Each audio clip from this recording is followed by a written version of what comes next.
Vamos a orar por nuestra hermana. Vamos a pedirle al Señor que la unja y que la use. Padre, te damos gracias por nuestra hermana Karen, Señor, por su espíritu, Señor, por su corazón para ti, Padre. Te pedimos que tú la bendigas, que tú le guíes hablando a través de su boca a nosotros, Señor, que nuestros corazones estén preparados para recibir tu palabra. Y te damos gracias por ella y oramos en el nombre de tu Hijo Jesús. Amén. Ahora sí. Buenas tardes, mis hermanos. Es un placer estar aquí con ustedes hoy. Es un placer y una responsabilidad muy grande estar aquí. Entonces, quisiera que primero oráramos una oración muy corta para que el Señor sea hablándonos hoy. Bueno, Señor Dios mío, te damos gracias porque tú eres maravilloso, Señor, porque nos has regalado tu palabra, Señor, y tú quieres que te conozcamos, Señor. Gracias, Padre. Quisiera, Señor, pedirte perdón por mis pecados, Señor, y orar, Señor, para que, Señor, nos hables hoy, Señor, y que también, Señor, este mensaje toque mi corazón, Señor. Te damos la gloria y la alabanza a ti, Señor, en el nombre de Jesús. Amén. Amén. Queremos saludar a los hermanos que también nos están viendo en las redes sociales. Es una bendición que ustedes estén comentando, que ustedes estén mirando los videos, compartiéndolos. Les agradecemos de corazón por hacer todas estas preciosas obras y acompañarnos. Entonces, bendiciones a ustedes. Bueno, la palabra de hoy, quería comentarles que esta es la primera vez que yo comparto un mensaje y les pido misericordia y paciencia, entonces para que estén conmigo. Los versículos que vamos a leer van a estar en la pantalla para que no se pierdan mucho, entonces vamos a estar todos unánimes. La primera parte que quiero comentarles es el nombre de este mensaje y fue titulado Lo que era y lo que soy. Lo que era y lo que soy. Y vamos a ir primero a Lucas 1, del 31 al 35. Lucas 1, del 31 al 35.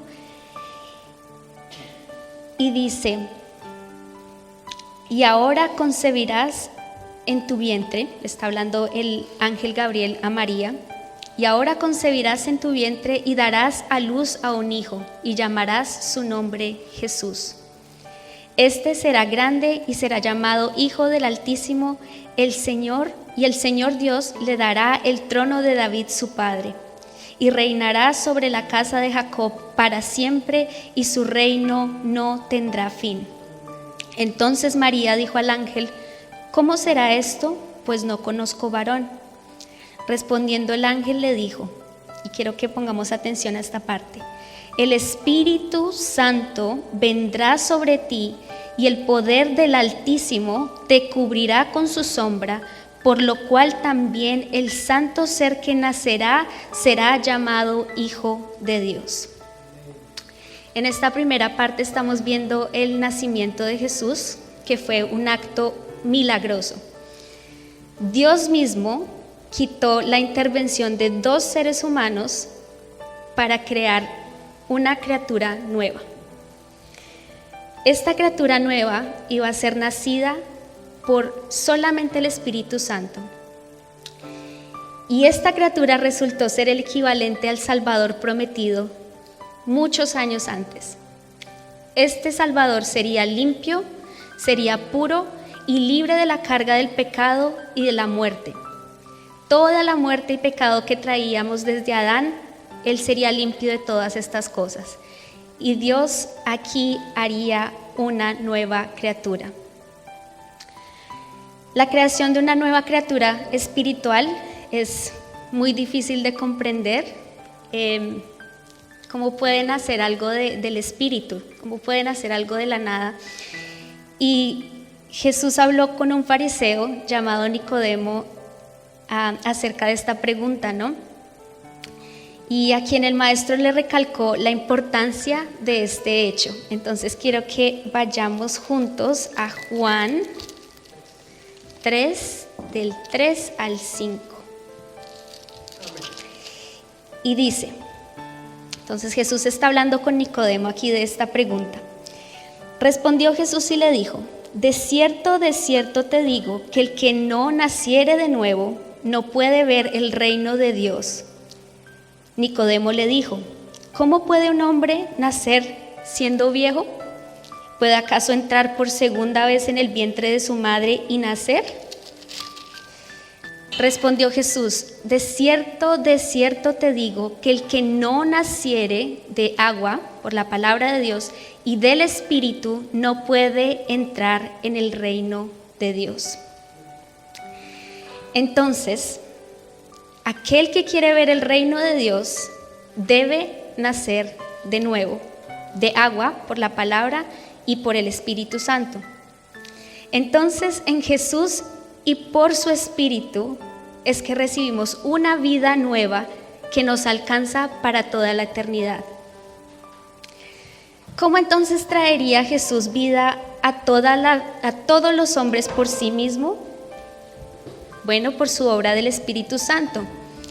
Si vamos a Juan 16:7, dice, Juan 16:7, dice: pero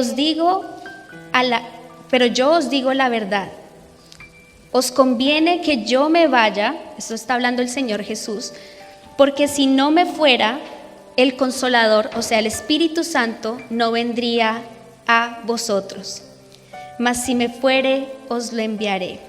Aquí Jesús estaba diciendo que Él necesitaba pasar por la cruz y por la resurrección para que el Espíritu Santo fuera enviado.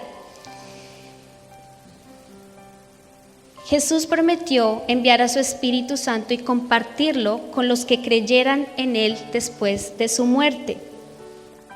El Espíritu de Dios creó vida, ya sabemos esto. Y hoy nos puede dar una vida nueva a ti y a mí. ¿Cómo es esto? Si vamos a Juan 3:8, el Señor dice: el viento sopla de donde quiere y oye su sonido, mas ni sabes de dónde viene ni a dónde va.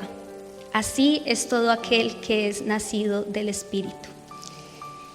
Es verdad que no podemos con exactitud explicar cómo se hace esa nueva vida en el Espíritu, tal vez en una forma física, pero como escuchamos el viento en los árboles y lo sentimos en nuestra piel, así sabemos que el Espíritu Santo está presente haciendo un cambio palpable en la vida del ser humano.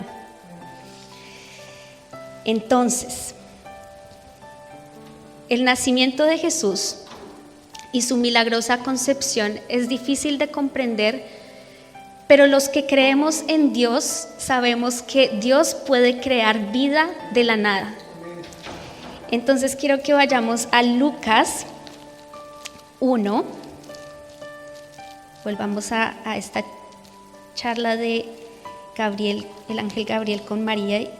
Y él le dice aquí algo, le da un ejemplo. Y he aquí tu parienta Elizabeth. Ella también ha concebido en su vejez.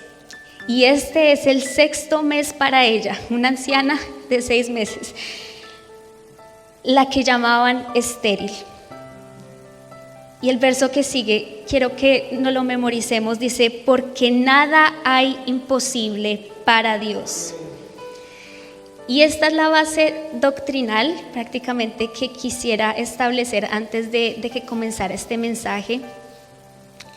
Y el corazón del mensaje es que Jesús puede darte a ti y a mí vida eterna y una nueva vida para que nazcas de nuevo y puedas entrar a su reino, porque para Él no hay nada imposible. Bueno, ahora sí les puedo contar un poquito pues de mí. Yo soy Tatiana, para los que no me han conocido aún, pero yo nací en 1994. Mis padres son Lucila y William, ustedes los conocen, y yo fui registrada en mi país, Colombia, pero 20 años después nací otra vez por el Espíritu Santo, por intervención de Dios el Padre, y de Jesús mi Salvador. En este segundo nacimiento espiritual, no necesariamente corporal, fui hecha en una nueva criatura aprobada ante los ojos de Dios para ser registrada ya no en un país, sino para tener entrada al reino de los cielos. Usualmente nosotros escuchamos testimonios muy grandes de hombres y mujeres que han sido transformados de las drogas por medio de eventos maravillosos. Sabemos que gente ha muerto y ha vuelto a la vida y han conocido a Jesús de esa manera. Y son testimonios que nos mueven mucho, ¿cierto? Pero el milagro del nuevo nacimiento por el Espíritu es el mismo en esas personas con esas historias tan asombrosas como en personas común y corriente como usted y yo que estamos aquí hoy. Usualmente nosotros pensamos que el exconvicto, el drogadicto, la prostituta, el mafioso son personas que de verdad deben cambiar y tal vez sería bueno para ellos recibir una nueva vida. Pero ¿qué hay de usted y de mí? ¿Qué hay de usted y de mí? Amigo, amiga, personas del común que asisten tal vez a una iglesia regularmente, que trabajan para el bienestar de sus familias honradamente. ¿Necesitamos nosotros nacer de nuevo y tener una nueva vida? Jesús nos dice que el que no nazca de nuevo no puede ver el reino de Dios. Y yo creo que este requerimiento se extiende a usted, a mí y al resto del mundo. Quiero que el día de hoy veamos un testimonio, de estos testimonios maravillosos que hablo, pero muy, muy común a nosotros, acerca de este hombre llamado Saulo en la Biblia. Y vamos a ver Filipenses 3, del 5 al 6. Filipenses 3, del 5 al 6. Y dice, bueno, aquí Saulo, este hombre Saulo, nos expone una extendida lista de sus calificaciones, que ante nosotros lo haría él a un hombre muy, muy bueno. Filipenses 3, del 5 al 6. Estas calificaciones lo harían a él el top de la sociedad. Y bueno, también esas cualidades que él va a nombrar las podemos relacionar un poquito con nosotros. Una de ellas, empezamos en 5, dice, circuncidado al 8º día. Circuncidado al 8º día. ¿Qué quiere decir esto? Esto quiere decir que él tenía en su propio cuerpo la marca de un compromiso o un pacto único con Dios y su pueblo Israel. Esto era una señal muy especial. Esto quiere decir también que sus padres, sabemos que lo llevaron allí de bebé al templo, eran muy obedientes a la ley en ese tiempo. Bueno, ¿y eso cómo se relaciona con nosotros? Pues estamos hablando de cualidades aquí y muchos de nosotros pensamos que podríamos estar bien delante de Dios por un acto hecho en nuestra infancia, como un bautizo. Sigamos leyendo. La segunda cualidad, dice él, de la tribu de Benjamín, del linaje de Israel, de la tribu de Benjamín, dice él. ¿Qué quiere decir esto? Esto quiere decir que él estaba en una de las mejores familias de Israel. Era consentida la tribu de Benjamín, porque de allí salió el primer rey de Israel, el rey Saúl. Comentaristas bíblicos, ellos presumen que el nombre de Saulo, este hombre del que estamos hablando, dicen que tal vez su nombre fue inspirado por causa de este rey Saúl, el orgullo de la tribu, ¿no? Y pensaba que nosotros a veces nos escudamos en decir que somos buenos, tal vez por nuestro apellido o origen familiar. Esto pasa mucho en Colombia, no sé, tal vez en en otros lados, pero hay apellidos de apellidos, ¿no? Y cierto apellido tiene mucha influencia, ¿no? Y hay gente que se siente muy orgullosa de ello, pero también hay gente que se siente orgullosa de una familia honrada que merece la aprobación de todos, ¿no? Y hasta la religión de nuestros familiares se vuelve un orgullo y una importancia para nosotros. Muchos le pueden preguntar, yo soy católico. Bueno, ¿por qué eres católico? Mi papá era católico, mi bisabuelo era católico, todos eran católicos. Ok. Y ahí está toda su experiencia religiosa, ¿no? Sigamos leyendo, dice él, hebreo de hebreos. ¿Qué quiere decir esto? Esto quiere decir que Saulo era una persona prominente en su entorno a quien se asocia como un buen líder. Este era un líder, hebreo de hebreos. Para muchos de nosotros es un orgullo ser un líder familiar, un padre o una madre ejemplar, un hermano que provee para su familia. O también podemos sentirnos muy orgullosos de ser líderes en nuestra comunidad, activos miembros que hacen lo mejor para los que están en su entorno. Esto es válido. Sigamos leyendo. Dice, en cuanto a la ley, fariseo.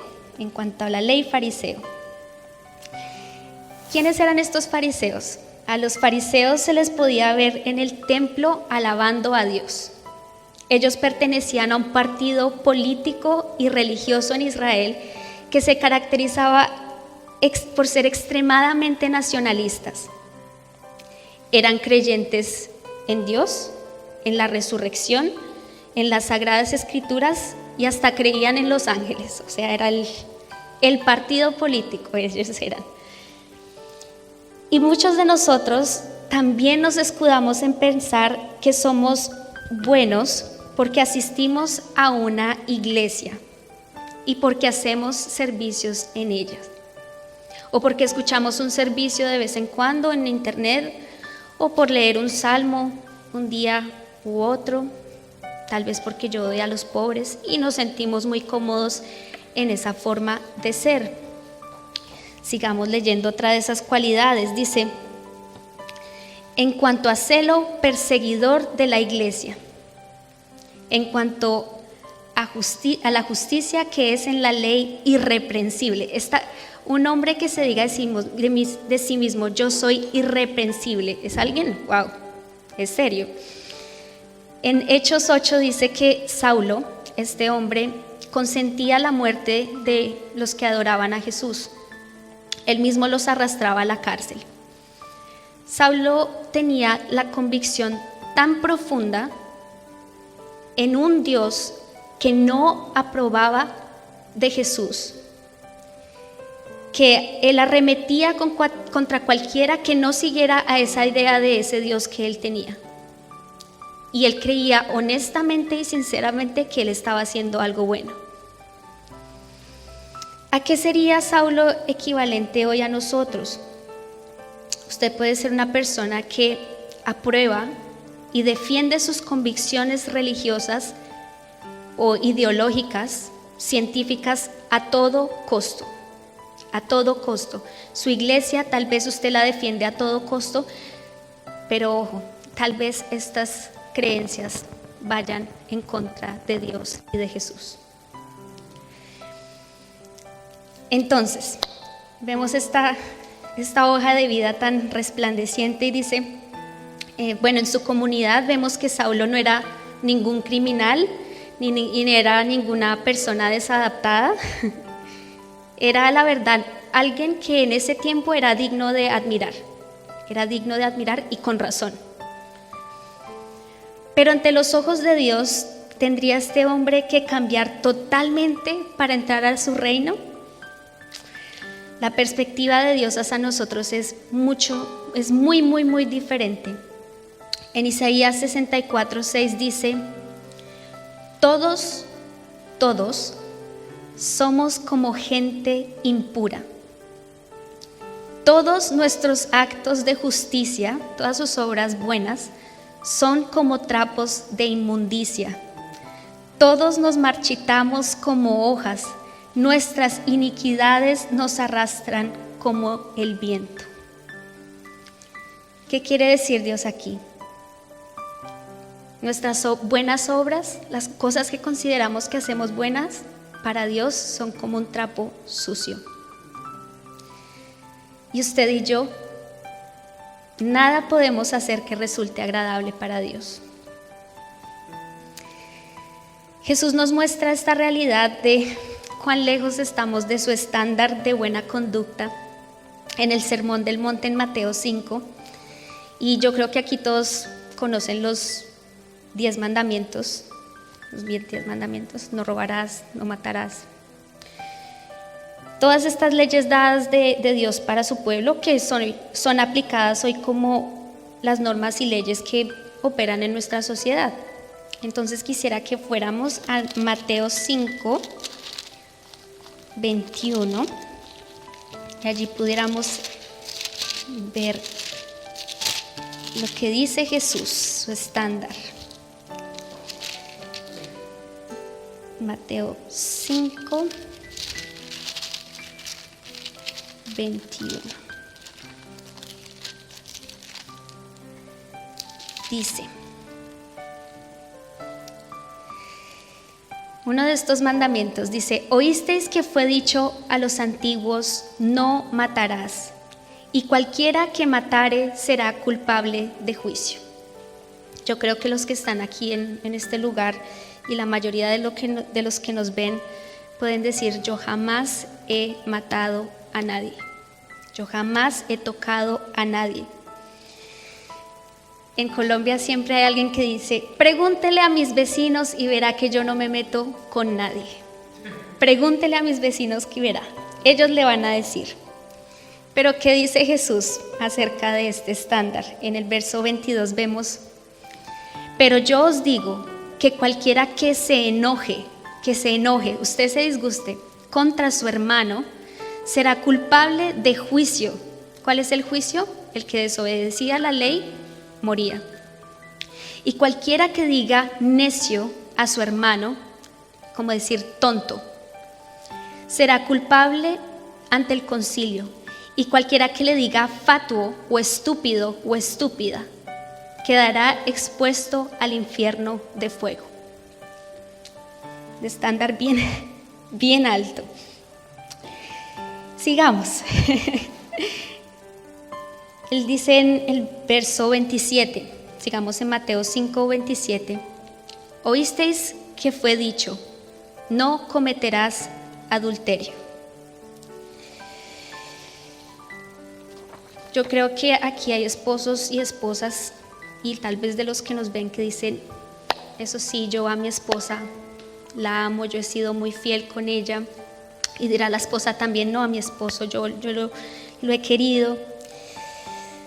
Pero ¿qué dice Jesús? Dice en el verso 28: pero yo os digo que cualquiera que mira a una mujer para codiciarla, la señorita que pasó por el lado, caballero, y usted la miró no con muy buenas intenciones. Dice: pero cualquiera que mira a una mujer para codiciarla, ya adulteró con ella en su corazón. Así es el estándar del Señor.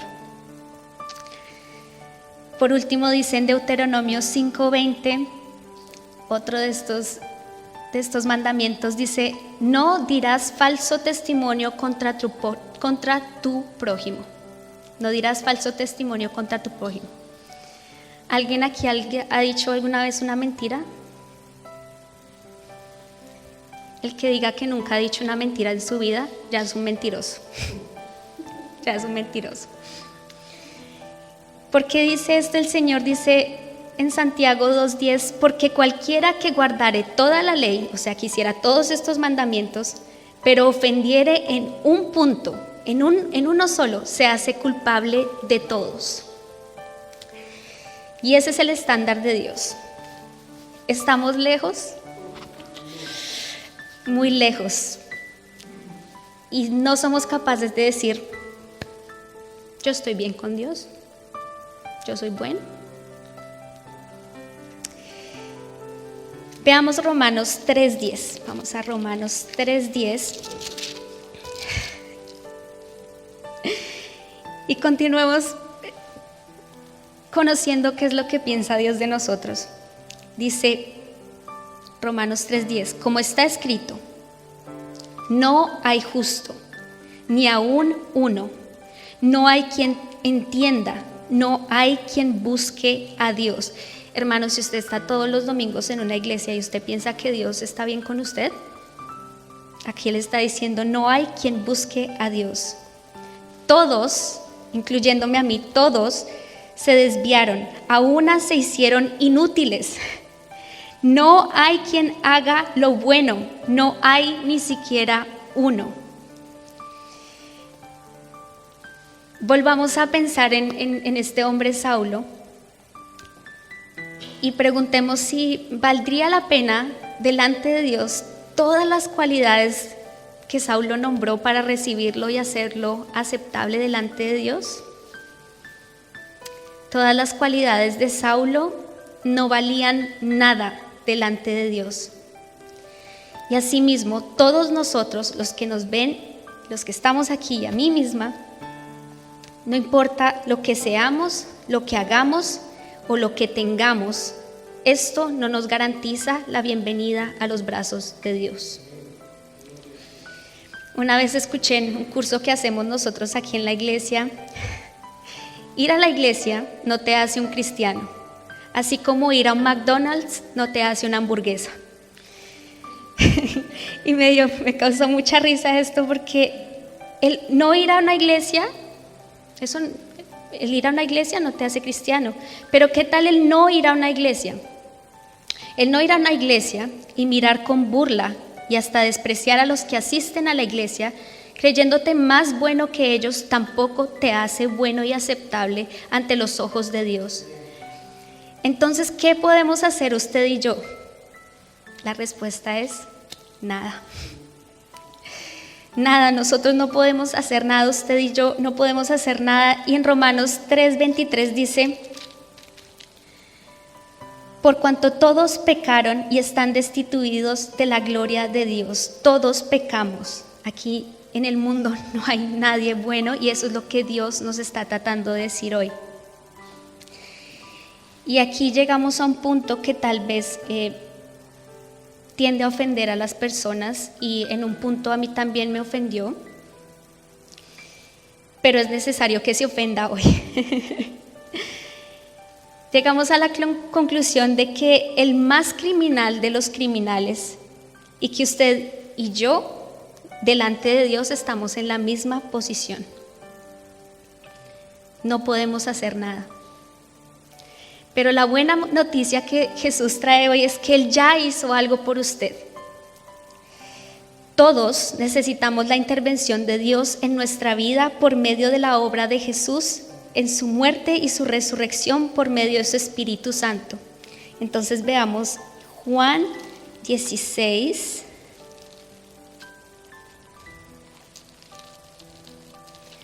Juan 16, del 7 al 9. Y aquí está hablando Jesús cuando Él mencionaba que necesitaba irse y para darnos su Espíritu Santo. Vamos al 8 cuando dice, y cuando Él venga, o sea el Espíritu Santo, convencerá al mundo de pecado, de justicia y de juicio. De pecado por cuanto no creen en mí.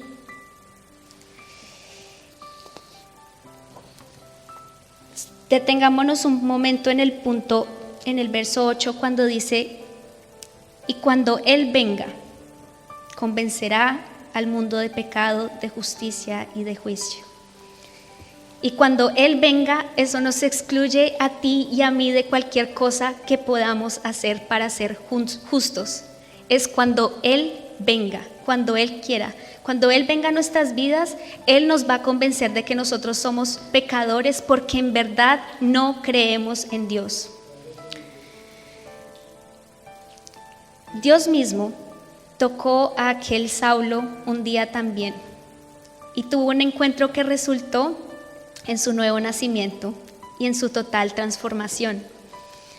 Después de ver esa hoja de vida con tantos logros, PhD y Masters, Saulo cambia su forma de pensar y nos da la evidencia de que algo le pasó a él, algo profundo le pasó a él. Y esto lo podemos leer en Filipenses 3, del 7 al 8.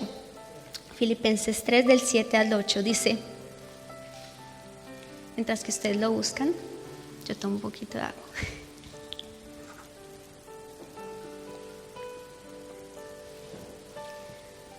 Dice, pero cuántas cosas eran para mí ganancia, las he estimado como pérdida por amor de Cristo. Y ciertamente aún estimo todas las cosas como pérdida, todos sus logros, todas sus buenas calificaciones, por la excelencia del conocimiento de Cristo Jesús, mi Señor, por amor del cual lo he perdido todo y lo tengo por basura para ganar a Cristo.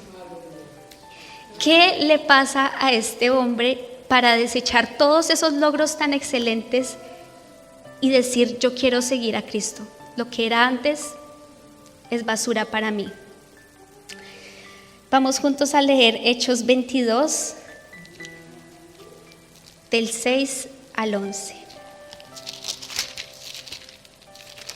Hechos 22, del 6 al 11.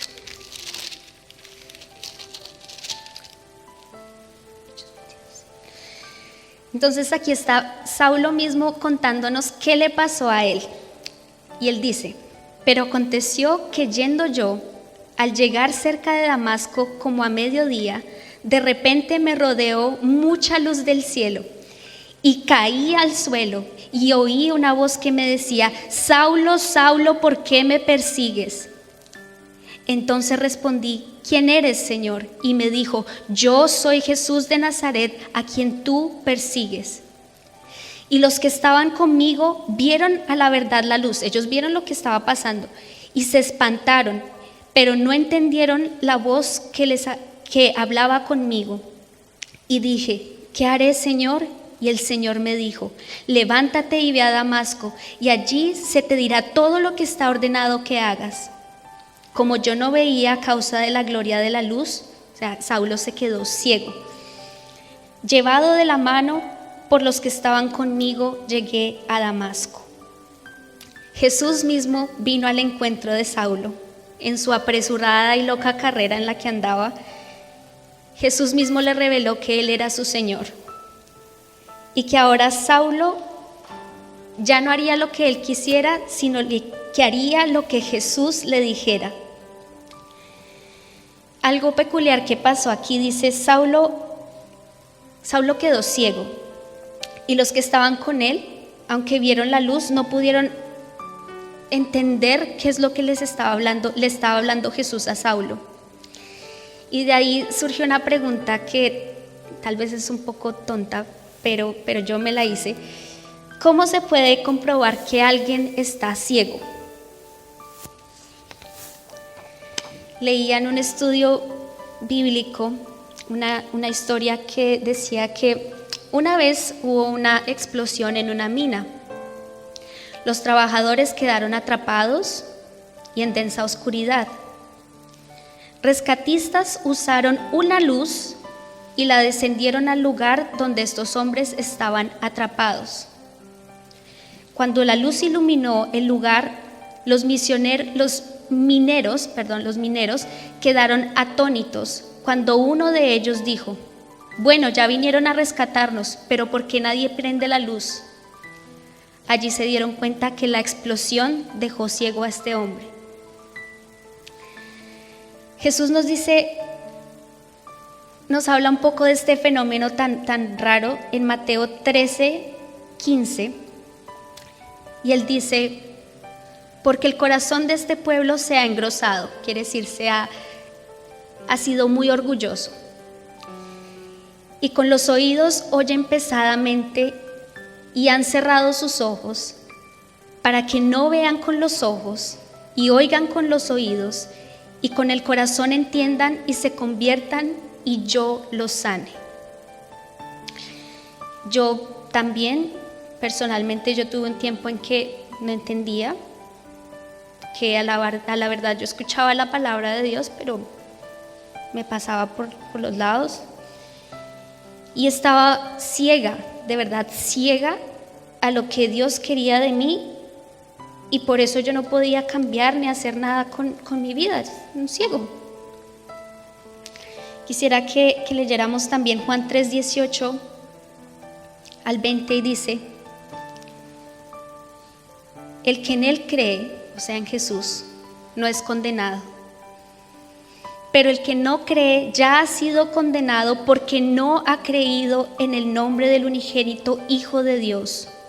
Y esta es la condenación, que la luz vino al mundo, Jesús, y los hombres amaron más las tinieblas que la luz, porque sus obras eran malas.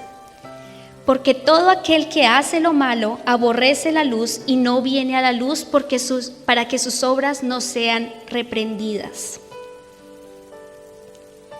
Los acompañantes de Saulo vieron la luz, pero se atemorizaron. Hay muchos de nosotros que sabemos que necesitamos cambiar, pero nos alejamos de Jesús y de la iglesia porque no estamos dispuestos a dejar que sean expuestos nuestros pecados y que nuestras vidas estén expuestas a los cambios que traen conocer a Dios.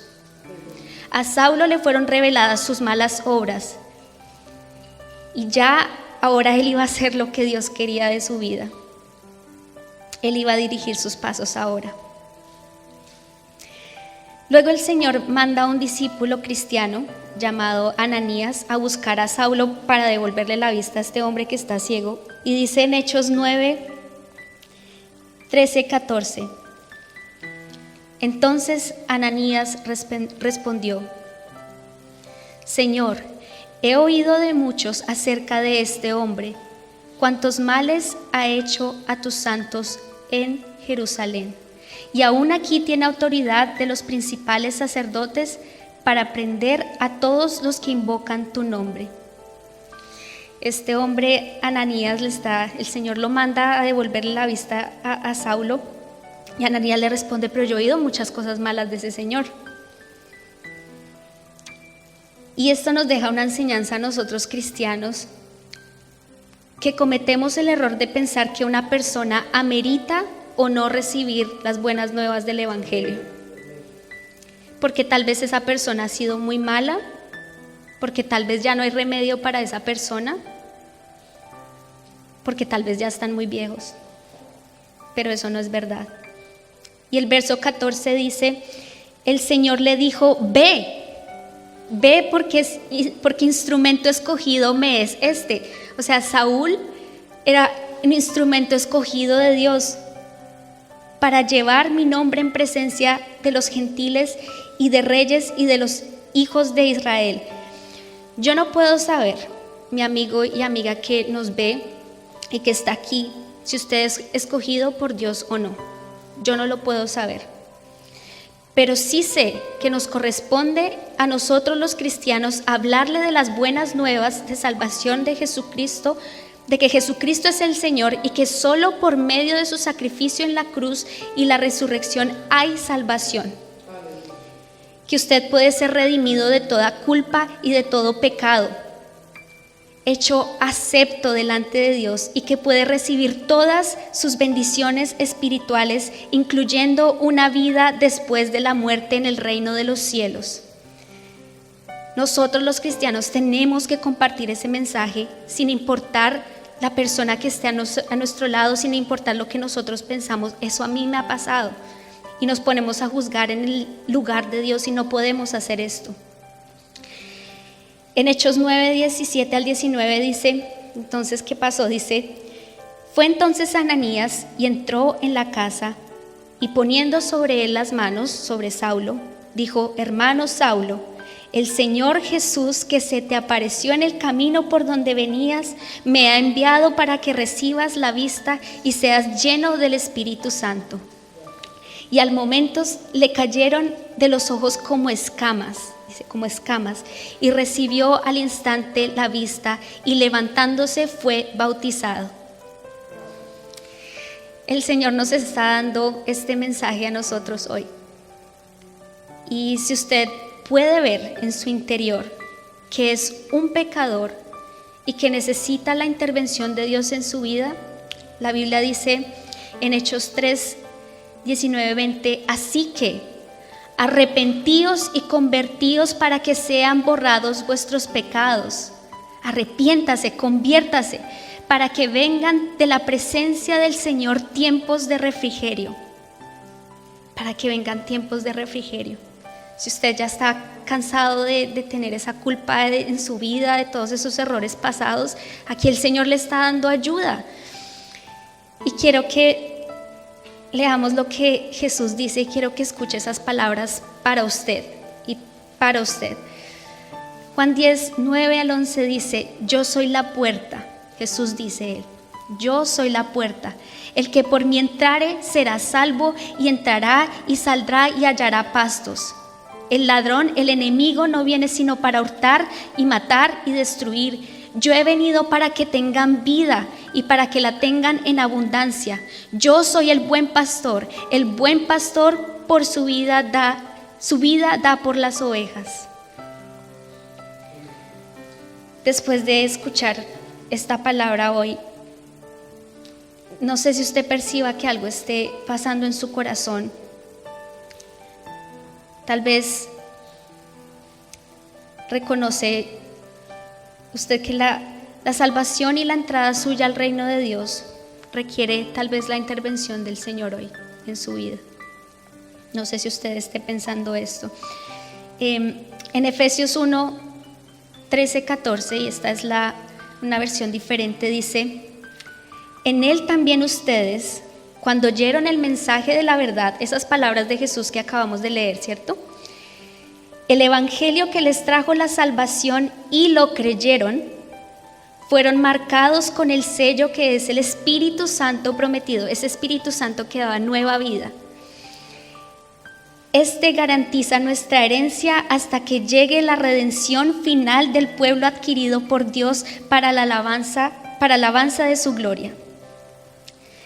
Cuando el Espíritu Santo le permite entender a usted, porque esto no es fácil de entender, estas palabras, tiene que haber una revelación del Espíritu Santo para que usted pueda entender qué se está diciendo aquí y poder arrepentirse, o sea, dejar atrás todos esos pecados y creer en este mensaje de Jesús. Cuando usted cree, dice, usted es sellado por el Espíritu y ahora a usted le pertenece a Dios. Y este depósito previo del Espíritu Santo al reino futuro de Dios va a mostrarle aquí en la tierra un cambio absoluto. Y en su vida usted va a poder ver transformación, pero para bien, para bien. Es algo bueno, la entrada del Espíritu Santo a su vida es algo bueno. Bueno, ¿y cómo se verá este cambio o nuevo nacimiento en mi vida, no? Bueno, los pecados y las cosas malas van a ser transformadas por cosas nuevas, bendiciones ricas y características agradables delante de Dios. En Gálatas 5, 22 al 23 dice, más el fruto del Espíritu, ¿qué va a recibir usted cuando reciba el Espíritu Santo? Amor, gozo, paz, benignidad, bondad, fe, mansedumbre, templanza. Contra tales cosas no hay ley. ¿Quién quiere amor? ¿Quién quiere gozo? ¿Quién quiere paz en su vida? ¿Quién quiere paciencia? Estas son las cosas que el Espíritu Santo hace en nosotros, y ahí es cuando usted ve a una persona y dice, pero ¿qué le pasó a esa persona? ¿Cómo está de cambiada? ¿Qué le hicieron? Yo quiero un poco de eso. Dice, para nosotros los que ya hemos sido cristianos por unos años, tal vez es muy fácil decir que ya hemos escuchado estas cosas y ya de memoria no sabemos estos versos, pero quiero recordarle a mis hermanos que su salvación es y fue para la gloria y alabanza de Dios. En 2 Corintios 13:5 dice, examinaos a vosotros mismos si estáis en la fe. Probaos a vosotros mismos y no os ¿O no os conocéis a vosotros mismos que Jesucristo está en vosotros, a menos que estéis reprobados? Y este fue algo que me movió mucho esta semana. Yo no sé, hermanos, si usted ha notado que sus alabanzas o su servicio en la iglesia se han hecho monótonas. Si esto ha pasado, es bueno que hoy hagamos memoria del Evangelio de Cristo. Y quiero invitarle a mis hermanos cristianos que se prediquen a sí mismos las buenas nuevas de salvación que compartimos hoy. Y que hagamos agradecimiento y alabanzas sinceros por el poder inmenso de Dios que salvó su propia vida y la familia de su familia del infierno. Y yo espero que el siguiente domingo las personas puedan extender sus manos y alabar con muchas más ganas, porque el Señor hizo todo esto por usted. Es necesario que lo recordemos de nuevo. Para concluir el tema, quisiera que fuéramos a Hechos 22, 16. Y estas son las últimas palabras que le dijo Ananías a Saulo después de que recobró la vista. Y dice: ahora pues, ¿por qué te detienes? Levántate y bautízate y lava tus pecados invocando su nombre. Si este mensaje le causó algo a usted en su interior, le pido a los que están viendo, no se queden así. Busquen a alguien en una iglesia, algún cristiano cerca a usted y comparta su experiencia. Arrepiéntase y bautícese y prepárese para darle este mensaje a otros. No espere más otro día. Para despedirme quisiera regalar Segunda de Corintios 13:14, estas palabras de Saulo, quien después de haber tenido esta experiencia tan grande hasta le cambió el nombre a Pablo. Y este es el apóstol Pablo que conocemos. Dice: la gracia del Señor Jesucristo, el amor de Dios y la comunión del Espíritu Santo sean con todos vosotros, con los que nos ven, con los que están aquí. Amén. Quisiera invitar a mi papá para que orara por nosotros en respuesta a ese mensaje, y les quiero dar las gracias a mis hermanos. Dios los bendiga.